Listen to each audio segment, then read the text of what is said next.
Hello world, and welcome to Why Make Music, episode 37.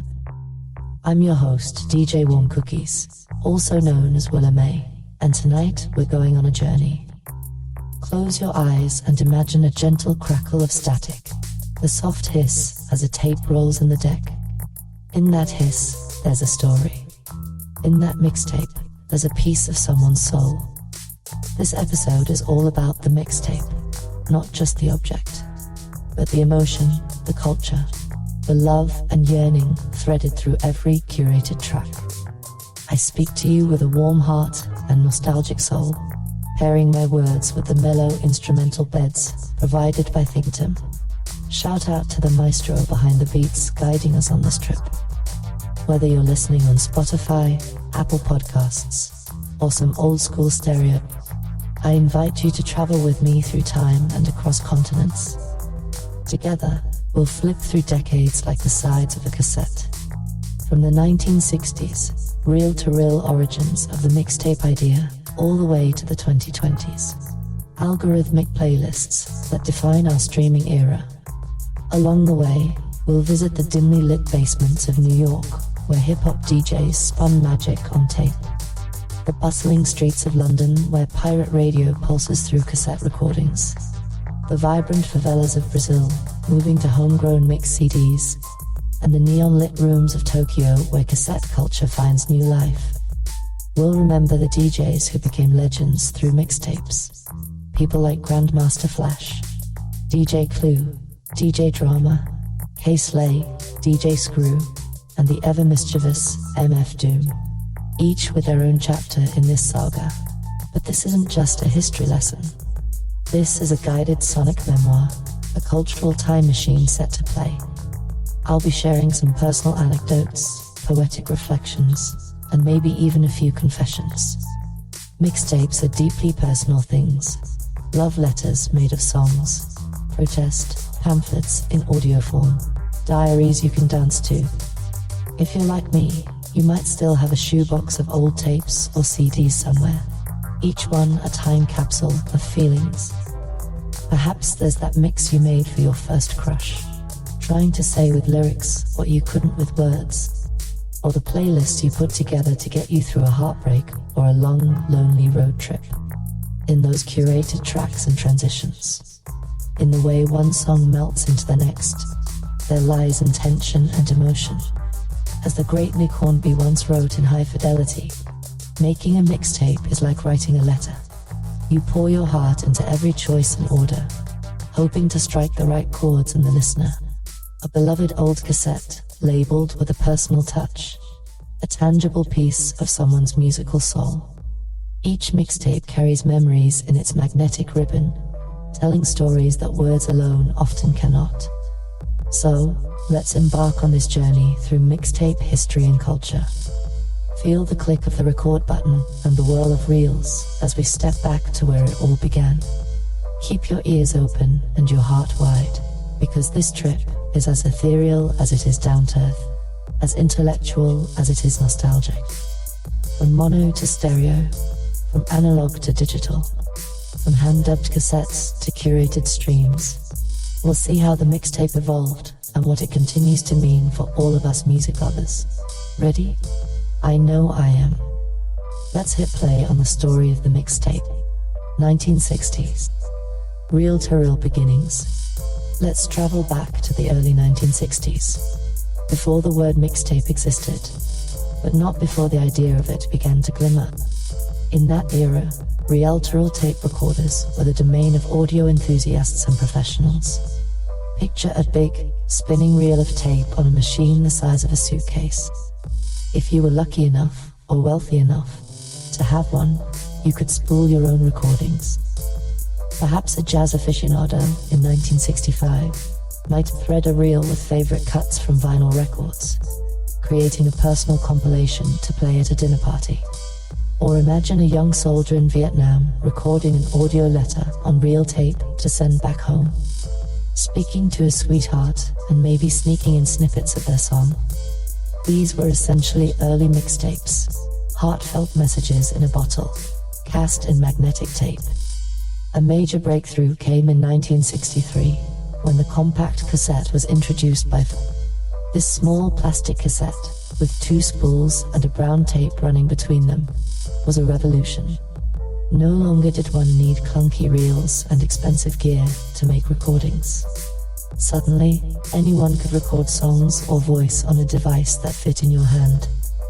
Early on, the sound quality was rough, and the music industry didn't quite know what to make of it. But a spark was lit. By the late 60s, music lovers were beginning to use cassettes to copy their vinyl records or capture radio broadcasts. The seeds of mixtape culture were sown as people realized they could curate their own collections of songs. In bedrooms and garages, you might find teenagers fiddling with portable cassette recorders, making early attempts at compilation tapes, even if they didn't call them that yet. They'd wait by the radio on a Sunday night, finger hovering over the red record button, ready to catch that new Beatles or Motown hit and save it to a personal tape. The technology was still young. Songs cut off unexpectedly. The tape hiss was loud, and editing meant physically cutting tape with a razor and splicing it.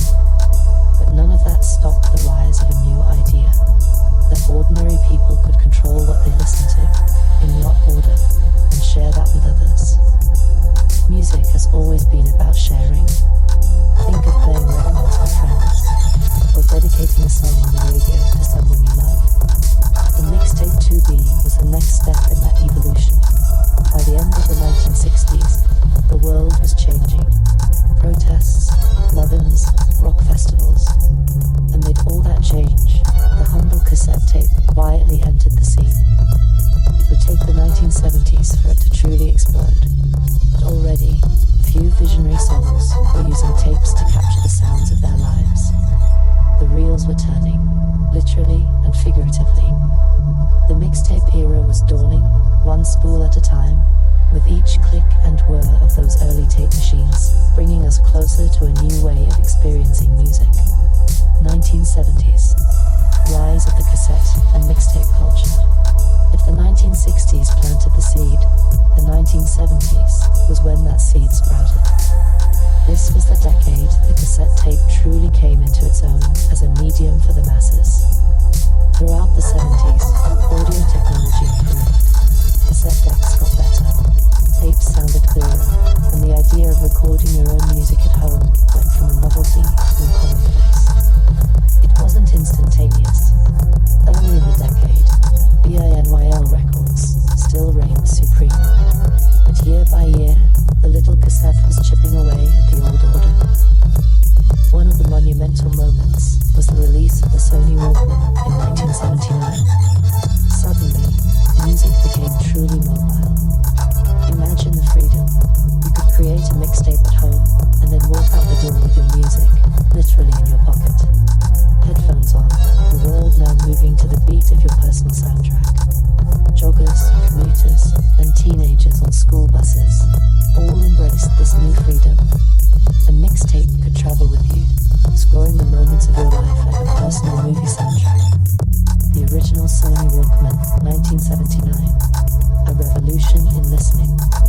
With a Walkman clipped to your belt and a favorite mixtape snapped inside, music became a constant companion, turning sidewalks into scenic routes and daily life into a series of musical montages. As cassettes spread, so did mixtape culture in many forms. In living rooms across America and beyond, people sat by their stereos, carefully timing the recording of songs off the radio. The patience this required. You'd wait through commercials and DJ chatter with a ready finger, hoping to catch that one song without too much interruption. You'd scribble the tracklist on the cassette's J-card insert with a ballpoint pen. Maybe add some doodles or hearts, making it your creation.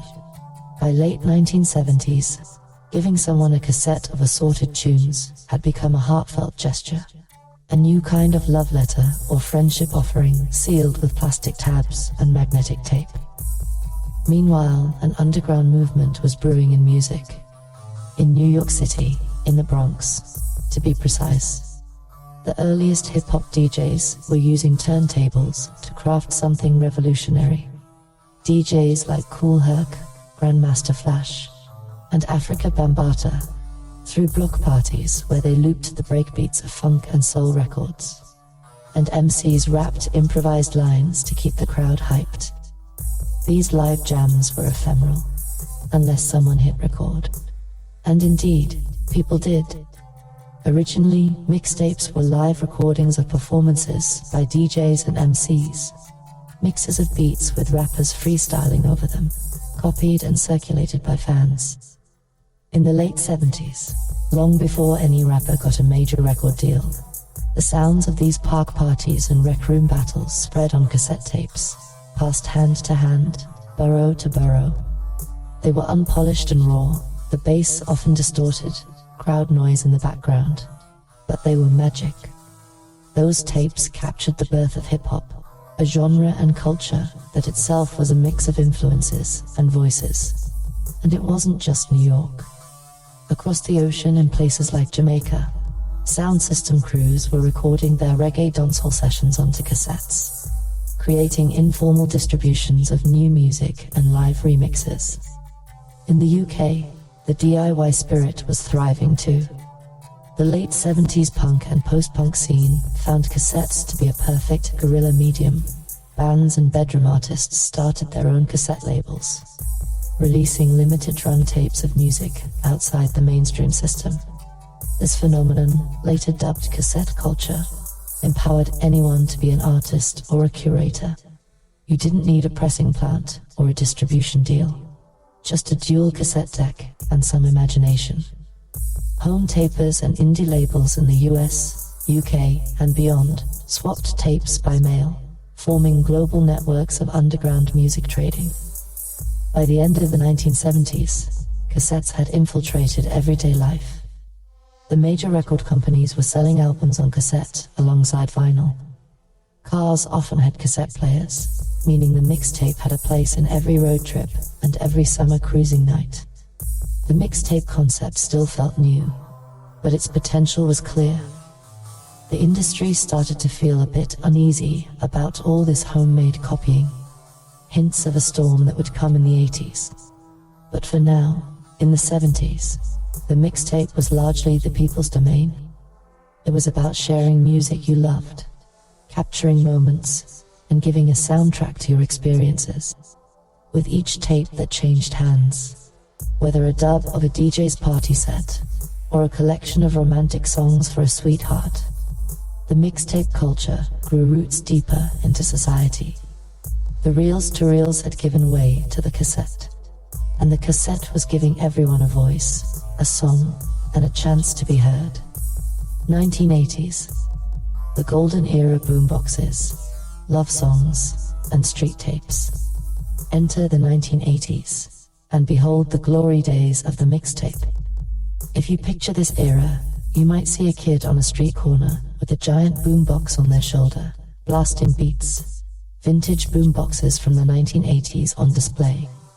These portable cassette sound systems helped carry mixtape culture into the streets, turning sidewalks, parks, and subway stations into impromptu music halls. With dual cassette decks and battery power, boomboxes allowed anyone to copy tapes or blast their personal mixes for all to hear, embodying the do-it-yourself spirit of the era. Those boomboxes, big portable stereos with twin cassette decks, were more than just status symbols. They were tools of mixtape culture. With a boombox, you could record directly from the radio or dub copies of a friend's tape. You could carry your music to the park, the playground, the beach, and suddenly everyone's invited to your sonic world. The mixtape had both a private side shared between friends, exchanged like secret notes, and a public side, the soundtrack of block parties and breakdance battles. This was the decade when making a mixtape became a common pastime, almost a rite of passage. High school halls and college dorms across the world were full of whispered conversations like, "I made you a tape." Curating the perfect mix of songs for someone, be it your crush, your best friend, or your own late-night drives, was an art form. You had to balance the mood, tempo, and message. Many of us remember the painstaking process, planning out side A and side B, worrying about fitting the last song before the tape clicks off, maybe even crafting little cover art or lining the cassette case with a photo. A good mixtape in the 80s was a treasure. It was Instagram and a love letter and a diary entry all in one, long before any of those existed. Of course, as mixtapes flourished, the music industry took notice, and it panicked. They saw millions of us recording songs off the radio or copying albums for friends and thought, this is going to ruin us. In 1981, the British phonographic industry launched a now infamous campaign with the slogan, "Home taping is killing music." They stamped advertisements with a menacing logo, a cassette with crossbones, a literal Jolly Roger pirate flag made of tape. The message was clear and a bit overdramatic. Every time you hit record, you were apparently hammering a nail in music's coffin. But honestly, that propaganda only cemented the mixtape's rebel mystique. Teenagers proudly wore t-shirts with the Scalan cassette logo as a badge of honor. If home taping was killing music, then a lot of us felt fine being the villains, because what we were really doing was keeping music alive in our hearts and sharing it in our communities. On the streets, especially in urban America, the hip-hop mixtape scene was evolving. By the mid-80s, hip-hop had moved from the parks to the studios. Run DMC and LL Cool J were on MTV, but an entire parallel economy of mixtapes thrived outside the mainstream. DJs like Brocky B, Kid Capri, and Lovebug Starsky would record live mix sessions or curate the hottest new tracks onto tapes and sell them on street corners, in record shops, and out of car trunks in New York. These tapes often featured exclusive remixes, freestyles, and shoutouts you couldn't hear anywhere else. In Harlem, the rooftop parties at Club 12, or the feverish nights at the Roxy, were captured on Maxell and TDK tapes, spreading the vibe far beyond the club. Mixtapes also played a crucial role in the rise of new genres. In the UK, during the 80s, pirate radio DJs, broadcasting soul, reggae, and early electronic music, inadvertently spawned a mixtape culture of their own. Listeners would tape those crackly illegal radio shows to enjoy later, effectively creating archives of scenes that had little to...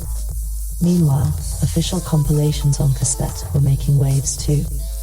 In 1986, the British music magazine NME released the C86 tape, a curated selection of indie pop bands that became legendary, often cited as the cassette that launched a whole indie genre. It proved that a mixtape, even one put together by a magazine, could shift musical movements, introducing listeners to a new sound in one neat package. And let's not forget how mixtapes touched pop culture in this era. Directors like Spike Lee curated film soundtracks that felt like personal mixtapes. For instance, his 1989 film Do the Right Thing practically revolves around a boombox blasting Public Enemy's Fight the Power, a song that became an anthem of its time and imbued the film with the energy of a meticulously chosen mixtape track. Filmmakers realized that selecting the right songs in the right sequence could define a story, just as we realized our own lives could feel like movies if we scored them with the right mixtape. By the late 1980s, the term mixtape was common vernacular, and the phenomenon was everywhere. From the soft glow of the bedroom, where someone is quietly assembling a romantic mix for their sweetheart, to the noisy street corner where the latest street tape is being hawked with exclusive rap battles. The mixtape was a defining element of the decade. It was the golden era in which this humble format became something epic, a catalyst for creativity, community, and even controversy. Music was no longer just something you bought and consumed. It was something you crafted and gave, a personal gift or a statement. And as we turned the cassette over to side B and rolled into the 1990s, that spirit of the mixtape would only grow stronger.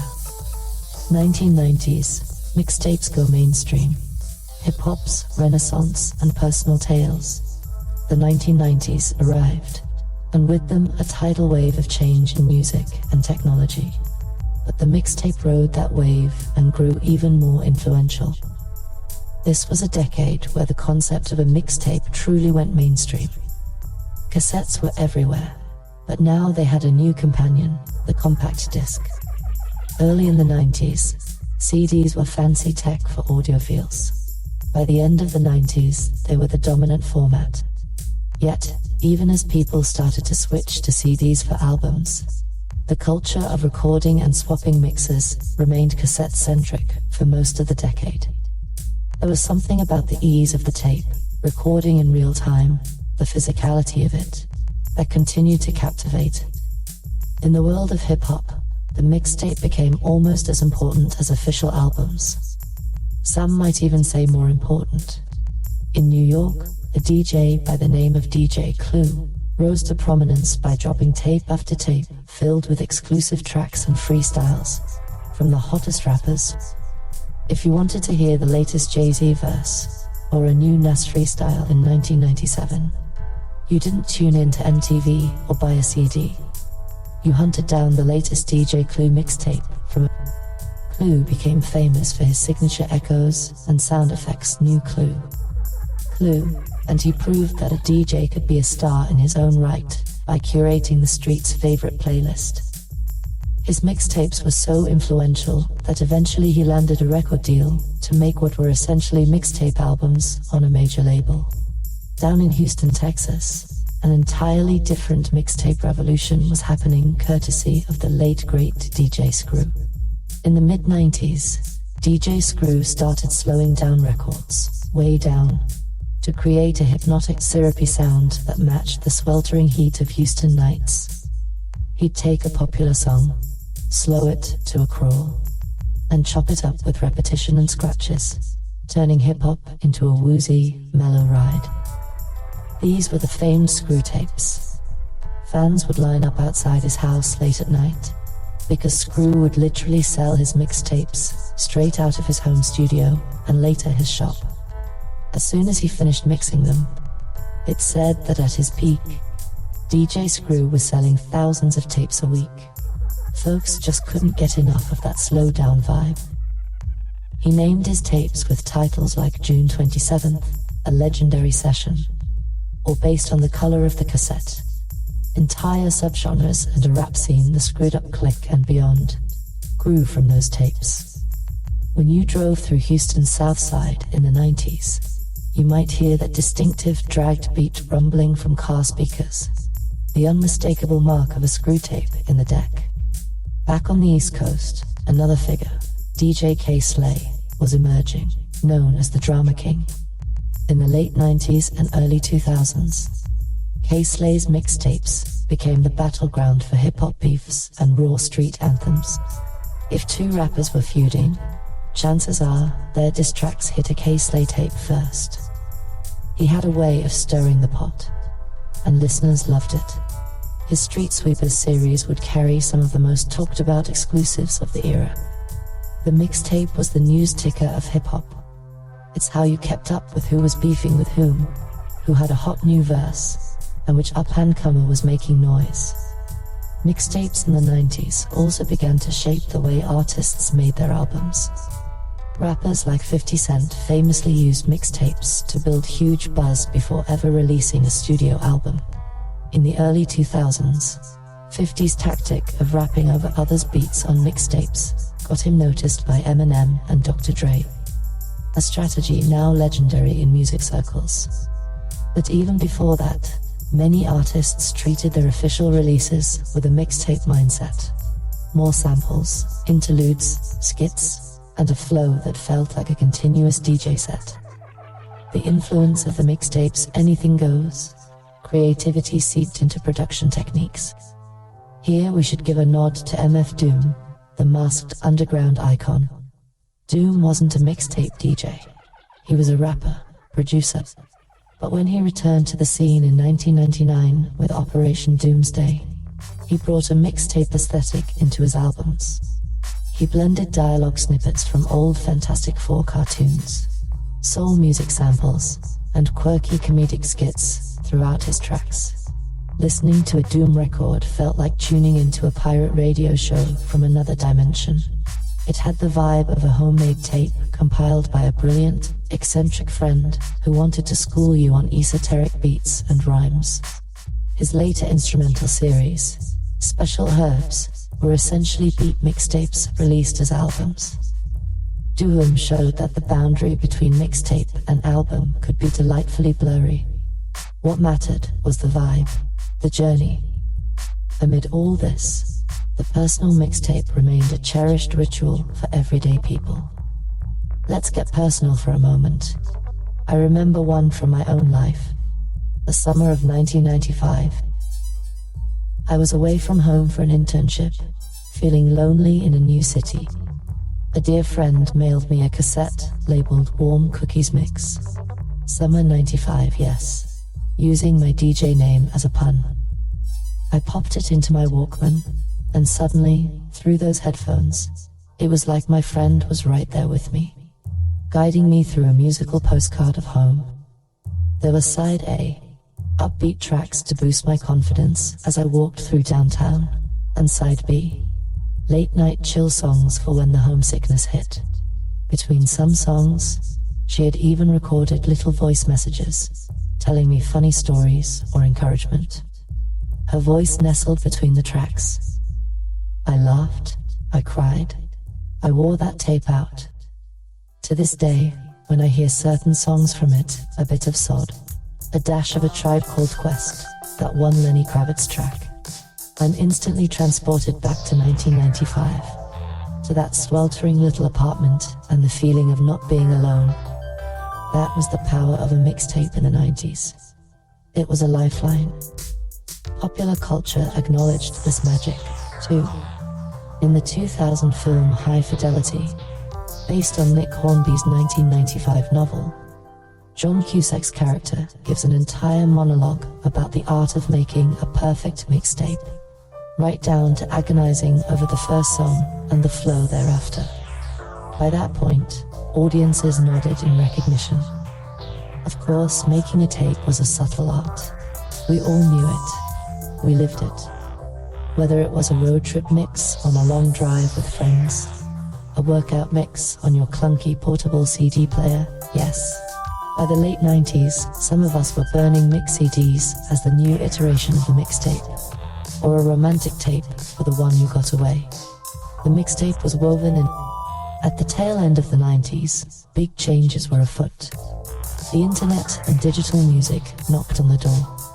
In 1999, a program called Napster emerged, and suddenly the idea of sharing music took on a whole new, massive scale. People were now swapping MP3 files online across the globe, crafting digital folders of songs that were essentially mixtapes without the physical tape. It was exhilarating, and a bit scary for the music biz. The mixtape was about to mutate again, adapting to the digital age. But as the 90s closed, one thing was clear. The mixtape, whether on cassette, CD, or in spirit, was an unstoppable force. At the very heart of how we experienced music and expressed ourselves through it. 2000s. Digital revolution. From CD burns to DatPiff. The 2000s dawned with a new millennium and a new mixtape paradigm. The word mixtape still evoked images of cassettes for many of us, but day by day, that analog era was giving way to digital. The compact disc had taken over retail music sales by the early 2000s, and now home computers were common, which meant CD burners were in the hands of the masses. Suddenly, you didn't need to dub a tape in real time. You could drag and drop a playlist on your computer and burn a mix. CD in a fraction of the time if you were tech-savvy enough to avoid making a shiny coaster by mistake. For those of us who grew up with tapes, there was a bit of sadness in leaving behind the beloved cassette. But we quickly embraced the crisp sound and convenience of CDs. A mixed CD had its own advantages. No more worrying about tape, hiss, or the mechanical clunk of auto-reverse, and you could skip tracks with a button. Throughout the 2000s, Gifting someone a burned CD of your favorite songs became as normal as giving a mixtape in the decade prior. It was the same love, on a new format. Meanwhile, the internet was reshaping how we discover and share music. After Napster's wild ride at the turn of the century, the platform erupted in 1999 and was effectively shut down by 2001, leaving a trail of both enlightened and enraged people in its wake. The floodgates of digital music were opened. By the mid-2000s, the idea of an online mixtape became reality. Websites and forums popped up where users would share playlists and collections of MP3s south. And then came the rise of dedicated mixtape platforms, most notably DatPiff in 2005. DatPiff became the go-to hub for hip-hop mixtapes online, a place where you could download the latest Lil Wayne or Gucci Mane tape for free and legally, well, semi-legally.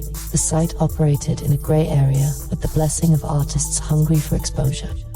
No longer did you need to be in New York or LA to snag the hot new mixtape from a street vendor. A kid in rural Kansas or a fan in Paris could get it with a few clicks. The shift to digital had huge implications. It meant a mixtape could go viral, reaching millions without a single physical copy being made. Artists took note.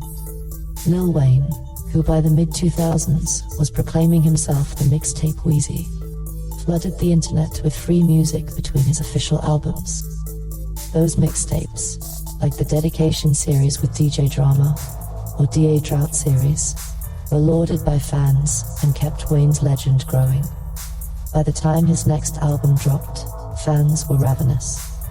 The industry started to see the mixtape not as a threat, but as a promotional weapon, albeit one they still couldn't fully control.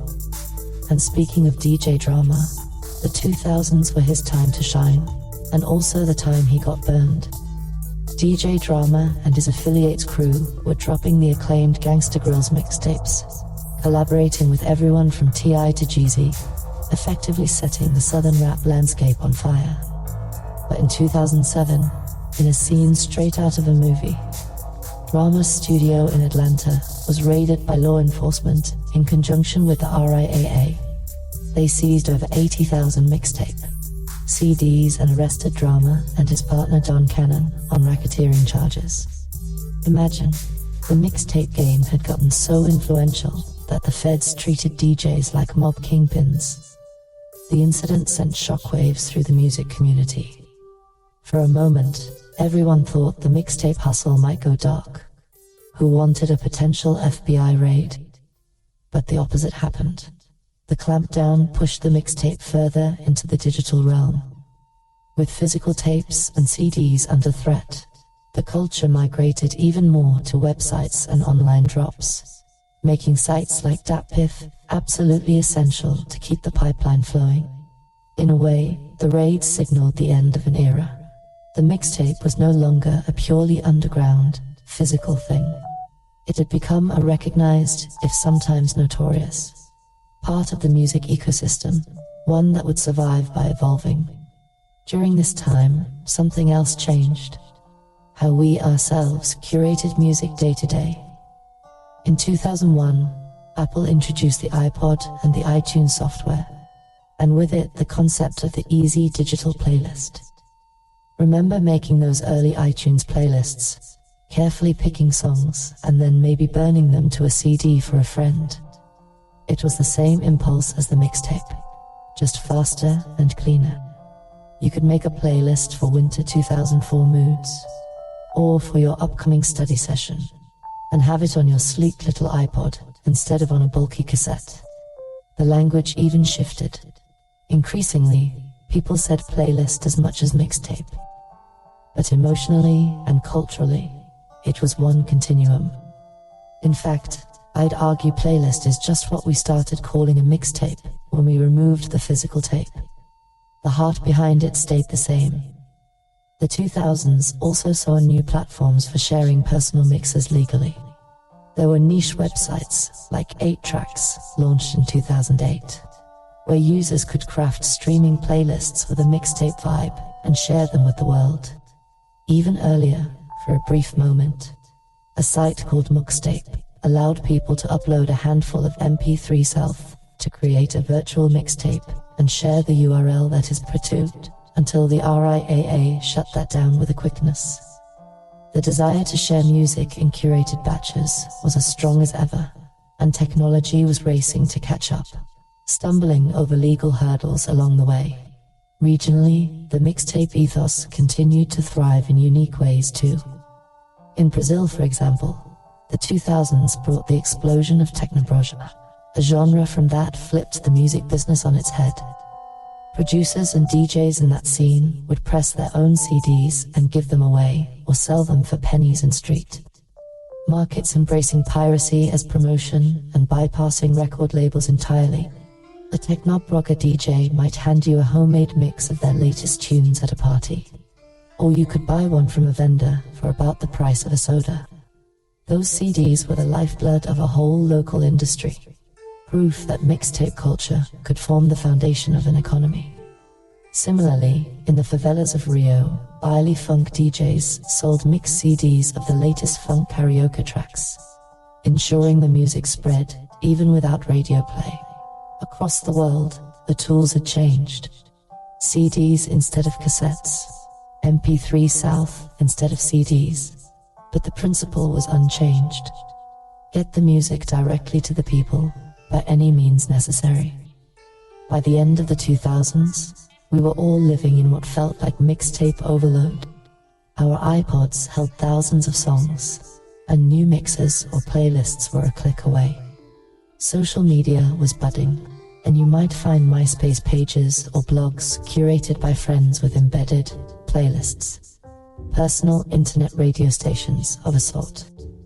The mixtape had become less a physical object and more a cultural concept, a way of thinking about music as a personalized experience. And through all this, the soul of the mixtape endured. I like to imagine that even as format shifted, somewhere a teenager in 2005 was still hitting record on a cassette deck because it was the only tool they had, and pouring their heart into a tape for someone special. At the same time, another kid was making a mixed 2005 CD with the exact same care. Different mediums, same love.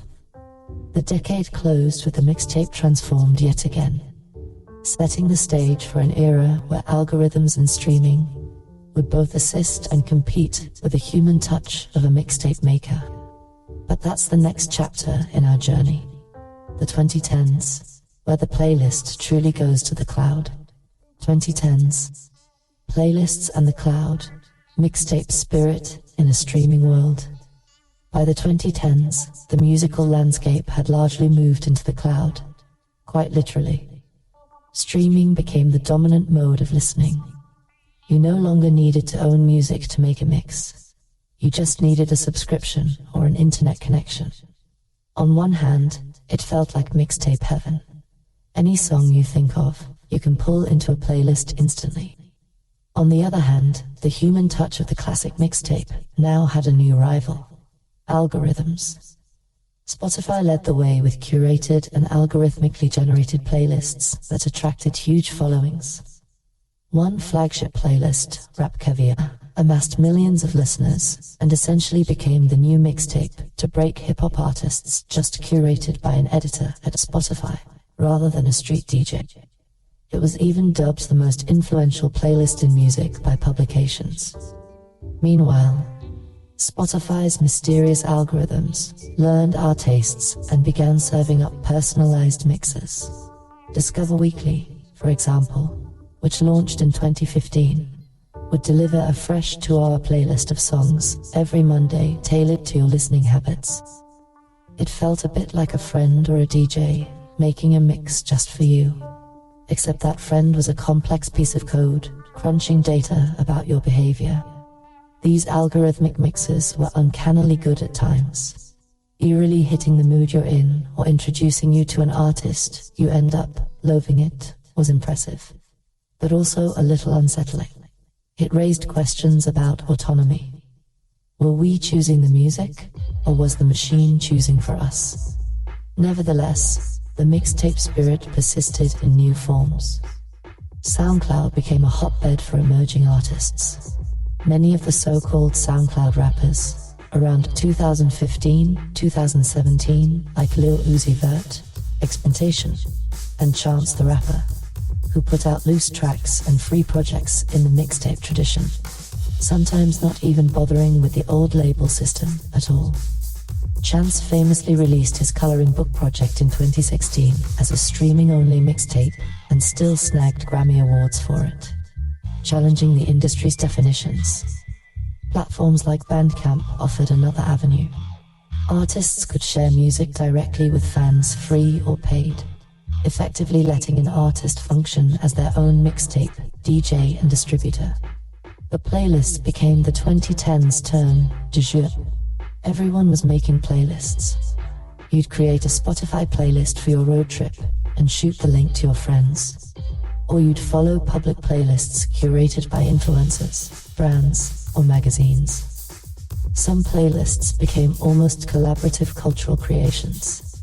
Think of those massive shared playlists people contribute to on forums for a certain vibe or event. The ease of sharing a link meant a mixtape no longer had to be a single octet. It could morph and update, all be experienced simultaneously by thousands of followers. This was mixtape culture scaled up and atomized by the internet. Popular media continued to stoke nostalgia for the old school mixtape, even as we embraced the new. Marvel's Guardians of the Galaxy films, starting in 2014, centered around a literal mixtape. Awesome Mix, Vol. 1, a cassette filled with 1970s hits that a mother leaves her son. The movie's soundtrack not only charmed audiences, it rocketed to #1 on the Billboard chart, proving that a great mix of songs, even older songs, can feel as fresh and exciting as any new album.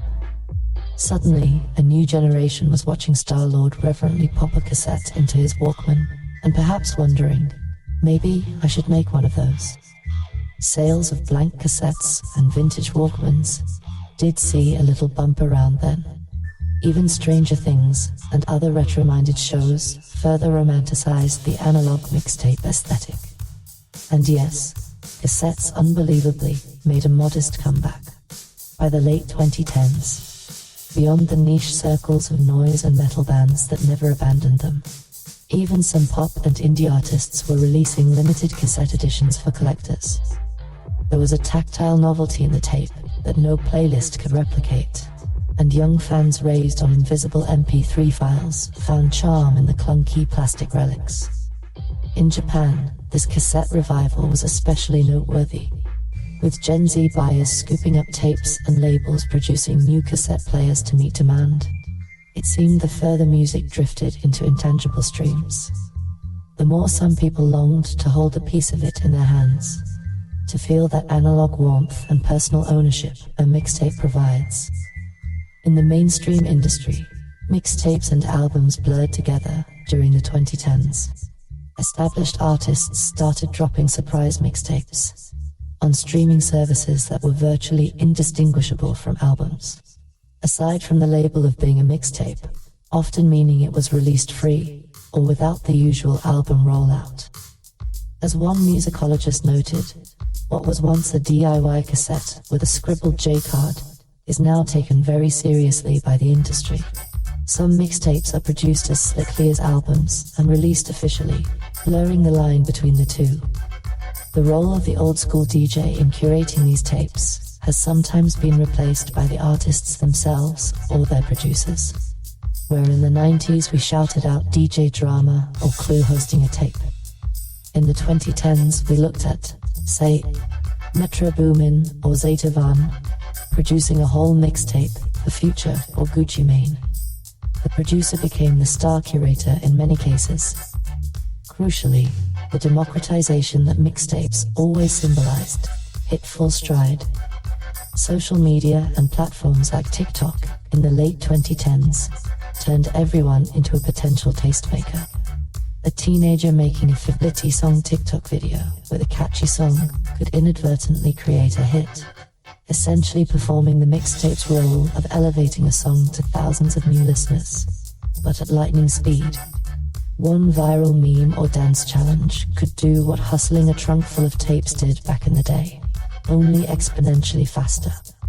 In a way, TikTok trends became the new street singles, and user-curated viral playlists on streaming services often propelled these songs onto the charts. By the end of the 2010s, the mixtape as a term, as a practice, as a philosophy, had diffused into nearly every aspect of music culture. We might not always call a Spotify playlist a mixtape, but when you painstakingly create a sequence of songs and share it, you are continuing the mixtape legacy. And importantly, the reasons remain the same: to express feelings, to tell a story, to share discoveries, or to simply craft the perfect vibe. Now, standing here at the tail of that decade and the beginning of the 2020s, we find ourselves asking, where does the mixtape go from here? Do we lose something when algorithms pick songs for us? What have we gained with unlimited access? And what do we crave from the old limitations? These questions lead us into a final reflection on what mixtapes have taught us about being listeners and humans, and where the art of musical curation might be headed next. The mixtape's legacy, what it teaches us about curation and self. As our journey through time comes to a close, let's step back and reflect on the bigger picture. We've seen the mixtape evolve from magnetized ribbons to streaming bits, from something you held in your hand to something that lives in the cloud. But through all those changes, the essence of the mixtape remains surprisingly constant. It is about connection, between songs, between people, and within ourselves. At its core, a mixtape has always been a testament to the human desire to curate meaning. In a world overwhelmed by sound and information, making a mixtape is an act of saying, these few songs, in this order, matter right now. It's a tiny declaration of order and beauty. In choosing songs and sequencing them, we reveal pieces of ourselves. Think about the times you've made a mix. You agonize over song choices, because you are effectively writing a letter in a language everyone understands, but few truly speak fluently. The language of music. If you give someone a mixtape or a playlist, you're telling them, this is how I feel. This is how I see the world. I want you to experience it with me. There's a vulnerability in that, an honesty that can be hard to convey with just words. Listener autonomy has been a recurring theme. The mixtape emerged as a symbol of listeners taking control. No longer were we at the mercy of radio, DJs or record labels to decide what we could hear and in what sequence. We became the DJs of our own lives. Each mixtape is an exercise in freedom. You craft a narrative or a mood out of the infinite possibilities of sound. This autonomy only grew as technology advanced. Today, any of us can wake up and, within minutes, assemble a playlist that spans decades, genres, and continents. That's powerful. But with that power comes the subtle influence of the new gatekeepers, algorithms and platforms. When a recommendation engine serves you up the perfect song, is that enhancing your autonomy or gently eroding it? It's a bit of both. The future of curation likely lies in a balance. Algorithms might handle the heavy lifting of suggestion, but the human will always have to step in to imbue a sequence with soul and personal intention. Because a great mixtape or playlist is more than the sum of its parts. It's the fingerprint of the person who made it. What do mixtapes teach us about the self? For one, they teach us that we are not static. Just as a mixtape has a side A and side B, each highlighting different moods, we too contain multitudes. Dig out an old mixtape or playlist you made years ago, and you'll find a time capsule of your psyche. So this is what 16-year-old me stayed up at night thinking about. You'll say when that painfully earnest love song or that angsty rock anthem kicks in. Mixtapes are diaries encoded in melody and rhythm. They show how our tastes change, and with them, our identities. Yet they also show the through lines. Perhaps the same Bob Marley track appears on mixes 10 years apart, reminding you that some part of you, the part that finds peace in that song, has been constant. Mixtapes also teach empathy and listening. When you craft a mix for someone else, you step into their shoes, trying to hear the songs as they might, hoping to evoke a certain feeling in them. You learn to balance your voice with the listener's ear, a delicate dance of communication. It's a lesson in vulnerability too. You might pour your unrequited love into a mixtape and hand it over, heartbeat trembling, not knowing if the message will be understood or appreciated. Hitting play on that gifted mixtape is essentially hearing someone say, "Here's a bit of my soul." There's a profound emotional intelligence in that exchange. As we peer into the future, I am optimistic that the art of the mixtape, the art of thoughtful curation, will not die. If anything, it may be more needed than ever. We live in an era of limitless options, where any song is at our fingertips, but paradoxically, it can be harder to find the meaning in all that abundance. Human curators, whether it's you making a playlist for 2 friends, or a DJ broadcasting to 2 million, provide a narrative, a pathway through the musical wilderness. This skill will remain uniquely human as long as music is more than data, as long as it carries memory, emotion, and context that only we truly feel. We might see new forms. Maybe future mixtapes are interactive, or AI helps assemble them based on our brainwaves. Who knows? But one thing I suspect, people will always crave that feeling of receiving a mixtape. That feeling of knowing someone took the time to think about you and say, "I heard this song and thought of you," or "These tracks helped me when I was down." Maybe they'll help you too, whether it arrives as a link in your messages, or on a retro cassette with a handwritten note. That gesture cuts through the noise. In making and sharing mixtapes, we continue a tradition of storytelling as old as humanity, just using borrowed voices and melodies to tell our tale. Each of us is, in a way, a living mixtape, a collection of influences and experiences, remixed continuously and shared with those around us. And just like a good mixtape, we hope our individual song selection, the choices we make, the values we carry, resonates with someone out there and perhaps brings joy, understanding, or solace. So, here we are, at the end of this long sonic adventure. From reel-to-reel whispers in the 60s to AI-curated streams in the 20s, what a ride it's been. If you've made it this far on what I hope has been an enjoyable playlist of thoughts, I want to thank you. Thank you for tuning in to my nostalgia, to these cultural echoes, and to the heartbeat that underlies it all, the love of music. Before I sign off, a few shout-outs, because mixtape culture is also shout-out culture. After all, big thanks to ThinkTimm, the wizard behind the scenes, for producing the warm, soulful instrumentals that have been dancing beneath my voice this whole time.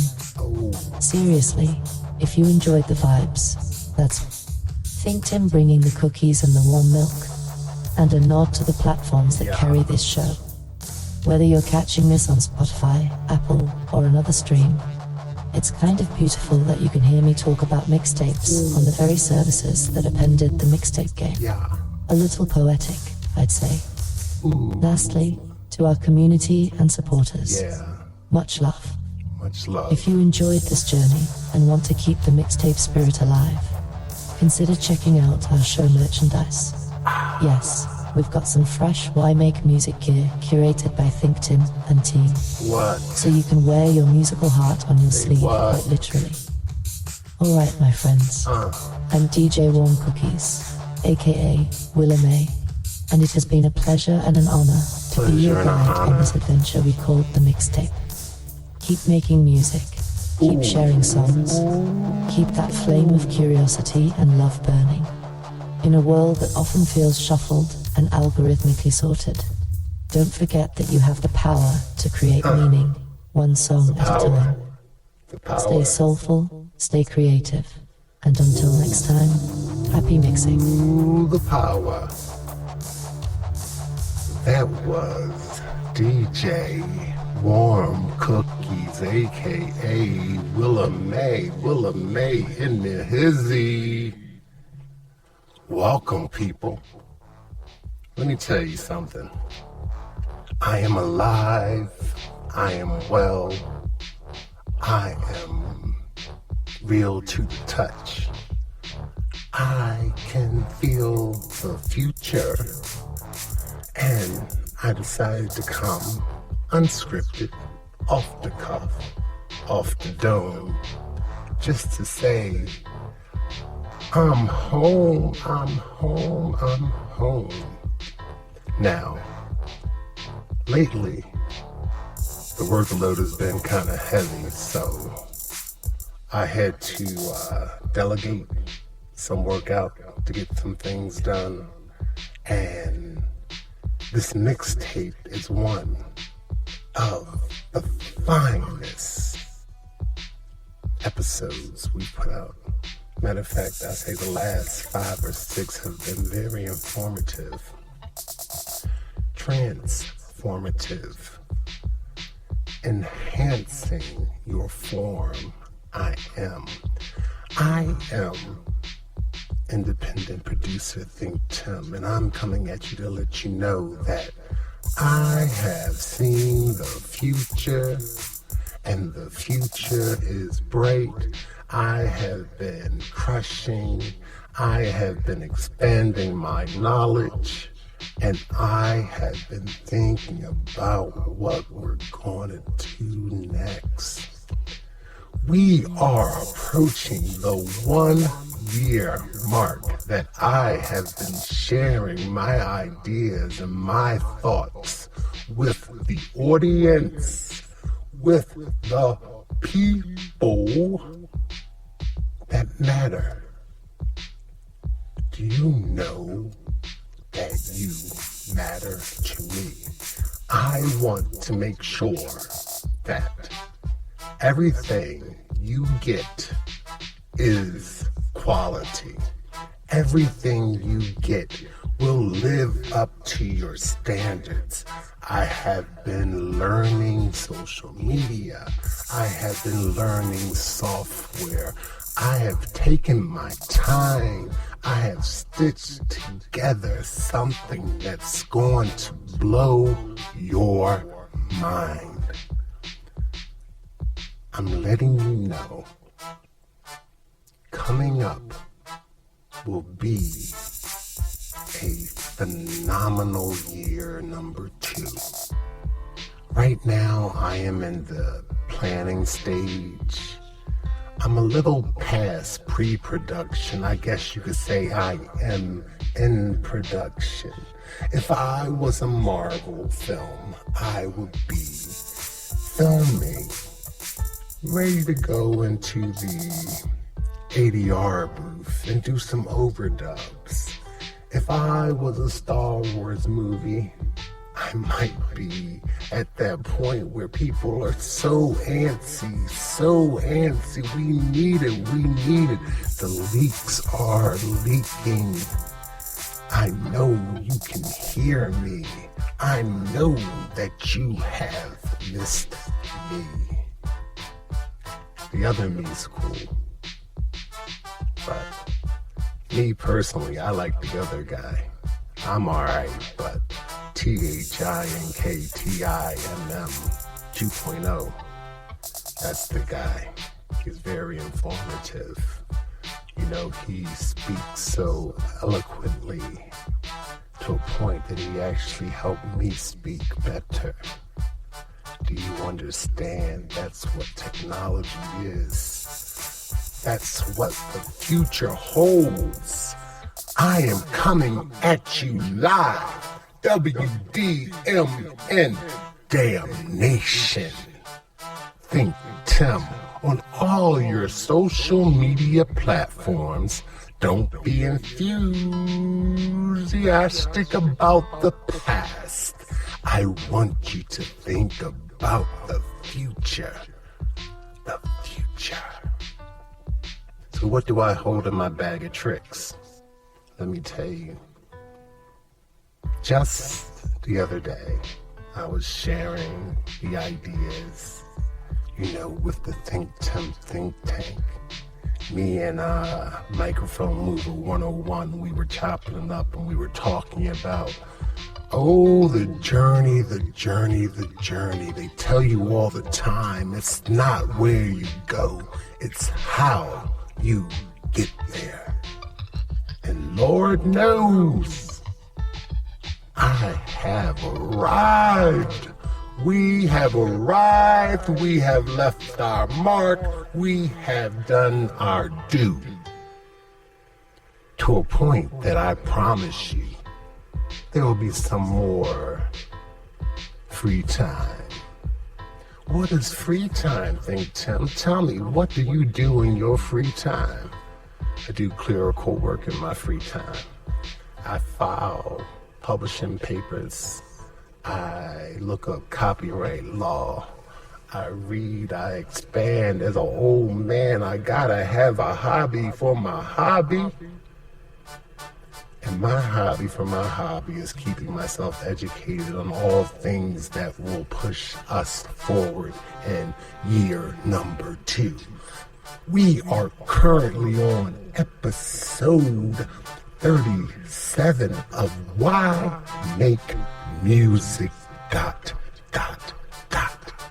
Let your imagination run wild, people. Let your imagination run wild, for the future is now.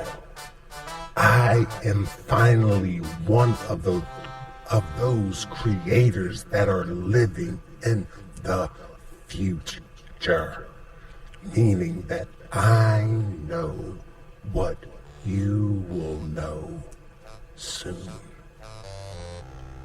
Let's fast forward. How far in the future can you go, Tim? How far can you go? If I lied and told you I can go way far, you say, give me a number, my man. Give me a number. Tell me something. I'll say I'll go to 2094. 2094? What are you talking about? Do you have a DeLorean? Do you have a hot tub? Are you playing with your Morbius strip? Are you wielder of one of those rocks that can take you through time as long as you don't mess it up and leave your shield behind? No, I am a crafter. I am a creator. As a creator, you must live a little bit ahead of everyone else. Just a little bit, just so you know what will be coming. You have to know when the end is near. You have to know when I say thank you, my dear. You have to know the ideas I have. When we have our production meeting early in the week, Willa Mae and I, we sit back, we chop it up, and I say, let's think about what we're going to do this week. What are we going to share with the people? The people, the people, the people. And she says, we've been killing it. You don't understand. She's hip, she's fly. She's part of my mind. She understands, she got it, she keeps it, and she keeps me on point. So what I'm telling you is that tune in to WDMN Damnation, Why Make Music, hosted by Willa Mae, powered by ThinkTimm. Hit us up on the social media sites.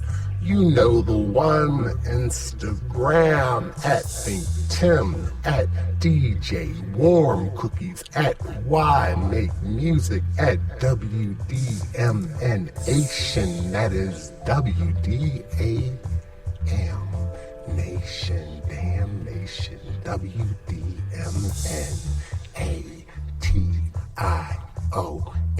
They're all intertwined. For those who do Facebook, hit me up on ThinkTimm on Facebook. If you do Blue Sky, I am ThinkTimm on all of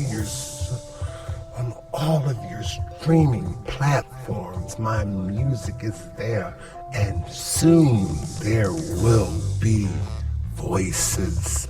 There will be singing, there will be lyrics, there will be stories, there will be layered things that will blow your mind. Can I say that I am taken back by technology? The fact that I can share my thoughts, my ideas, and everything that I want to do with people who are just as curious as me and you. I am humbled. I am thankful. I am so thankful, because all I ever wanted to do was share. Sometimes I am too focused on the goal, and sometimes I see beyond the gold. Sometimes I have to hear that little sound that sounds like the show's going off. It gets me in a mellow mood. It's like a lullaby. It's like a baby's song. It's like a peaceful hum. It means that the time has come for me to move on and get back down to business. It's another Friday in the box, people. What you gonna do? June is around the corner. After June, it's July, and then it's August. August is the 1 year mark, the 1 year mark that we have been out. Count the episodes, count it down. We are getting to season number 2 of Why Make Music ... It's gonna be flyer. It's gonna be more technologically advanced. If I could bring you a hologram of a podcast, believe you me, I would. But I am going to serve up the greatest serving of technological display that a human has put forth and has been proud to put his name on it. Because we are ThinkTimm. We are the brand. We are the name. We are the ideas. We are the future. ThinkTimm. ThinkTimm, and DJ Warm Cookies Willa May. All day. Peace and be wild.